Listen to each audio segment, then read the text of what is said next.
9:22 right now. Florida's Republican Senator Marco Rubio slamming the president in a recent letter. He writes under the president's first term in office, quote, "More and more people have come to believe that America is becoming a deadbeat."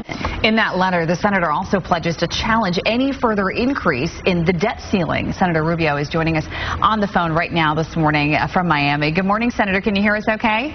Yes, good morning. Good morning. Well, first of all, talk to me about why you decided to send this letter out. Well, I mean, enough is enough. I've been in office now for a year. We just got to Washington a year ago with the hopes of doing something about the debt. I honestly thought that there's no way this year could go by without some significant work on it.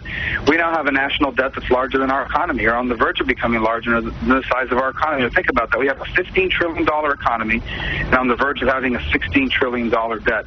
And both parties are to blame for that, by the way. It's not just Democrats, but I think you've seen it accelerate under this president, and there's no serious plan coming out of the White House to deal with it. And so at some point, someone's got to stand up and basically say, we've got to deal with this. And you cannot solve a problem of this magnitude, of this seriousness, without presidential leadership.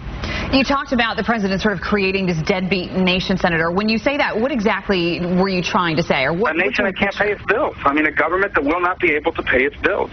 You're watching it now happen and unfold in Europe.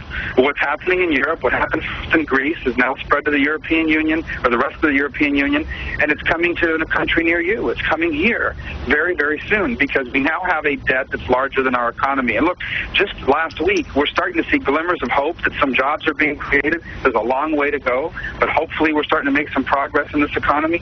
You want to put a stop to that? Well, nothing will put a stop to that faster than a European-style debt crisis, which is what we are about to face in this country if we do not begin to, on a bipartisan level, begin to tackle and address this issue seriously. One of the things you brought up in the letter I thought was really interesting. You went back to President Obama's time in the Senate and how he had said several times as a senator that basically by raising the debt limit that it was a sign of leadership failure, and you quite clearly pointed that out to him. Well, when he was a senator against a request by President Bush to raise the debt limit, it was a failure of leadership. And now these are massive. Look, debt limits have been increased under Republicans and Democrats, and sometimes they weren't a big deal because all you were doing was changing the number, but from a percentage perspective, it wasn't a big deal. Now it's a really big deal. It started becoming a big deal a few years ago, admittedly when Republicans were in charge, but now it's become a really big deal. You were talking about a debt. Think about that. We owe more money than our economy is worth. How are we going to pay that? And the answer is we don't have a plan to bring that under control, and this is a very serious problem that's facing us now.